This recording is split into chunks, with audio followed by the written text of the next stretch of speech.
so what we've come to recognize is that there's different gases in the atmosphere that will absorb infrared radiation. Carbon dioxide is one of them we talk a lot about. So now the question is, how does carbon dioxide get into the atmosphere? All right, so is it just stuff that we're doing, or is it just naturally get there? And we'd like to kind of back up and take a picture or a look at how carbon gets into the atmosphere. So there's something that you may have heard of before called the carbon cycle, and this is how we describe how carbon, the element carbon, cycles in and out of the atmosphere and in and out of living and dead systems. Okay, so let's take a look at the carbon cycle real quick here. This particular picture is from your book. It's actually very complicated. This is a picture of the carbon cycle. It's a simplified view of the carbon cycle. And so what you see here is atmospheric carbon dioxide. When carbon is in the atmosphere, it's largely in the form of carbon dioxide. So the carbon is inside the molecule, or part of the molecule carbon dioxide. All right, so we need to distinguish, when we talk about the carbon cycle, the first thing you have to distinguish is between carbon, just elemental carbon, and carbon dioxide. All right, so when people talk about the carbon cycle, they're talking about elemental carbon and how elemental carbon cycles in and out of the, I'm using the wrong pen, dioxide cycles, in and out and around through living and non-living systems. All right, so when it's in the atmosphere, right here we say there's 750 GT. What does that stand for? GT stands for gigatons. There's 750 gigatons of carbon in the atmosphere, and that is mostly in the form of carbon dioxide, but we're talking about this mass here. Gigatons is the mass of carbon. All right, so what is a gigaton? A gigaton is the same thing as 1 times 10 to the 9th metric tons, which is a billion metric tons. Okay, what is a metric ton?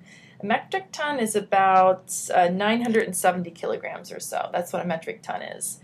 And a billion metric tons, that's sort of hard to imagine, especially when we think of the atmosphere. We think of the atmosphere as, not really weighing very much, and carbon dioxide as a gas.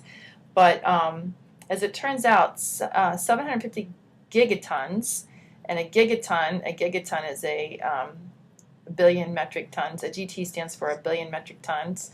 That's the same as the mass of 3,747 planes. Okay, 3,747 planes, that's a lot of mass. All right, but you got to think about it. You think about the air around you in your little space where you exist right now, but we're talking about throughout the whole world, the atmosphere surrounding the entire world. All right, let's see here. What else is on this picture that we need to take down? The arrows going down here are showing that how the carbon dioxide cycles back down. And in this case, it's cycling back down into the water.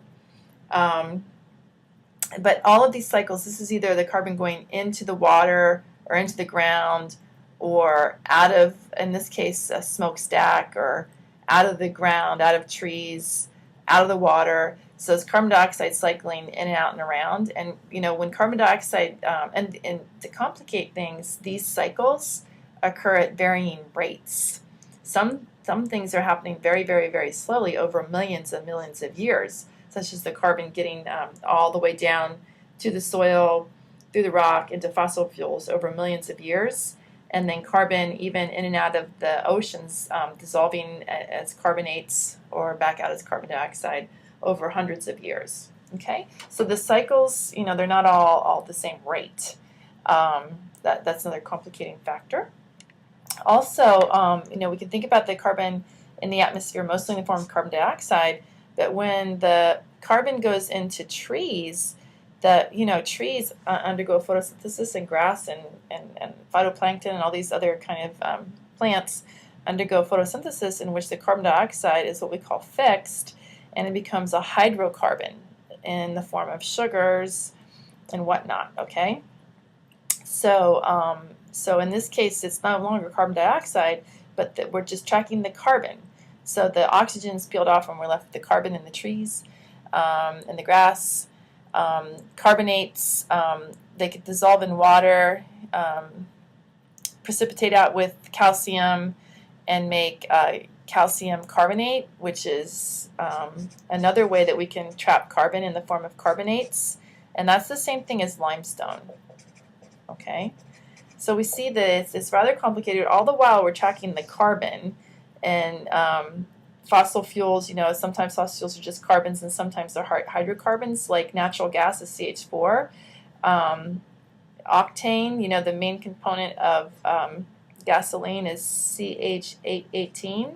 So we're tracking the carbon in all these different forms, including in the atmosphere is carbon dioxide. So when we talk about carbon cycle, we're talking about in particular the carbon.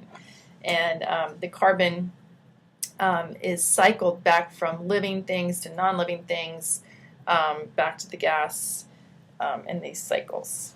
Okay, so that's the carbon cycle, that when we talk about the carbon cycle. And a little bit later on, we're going to want to try to relate, you know, when we say there's 750 gigatons of carbon in the atmosphere, how much carbon dioxide does that really mean? All right, so we're just looking at the carbon. We'd really like to know how much carbon dioxide there is, because we know how much infrared energy the carbon dioxide absorbs, and so then scientists can make relations between the concentration of carbon dioxide in the atmosphere and the amount of infrared radiation they expect to be absorbed.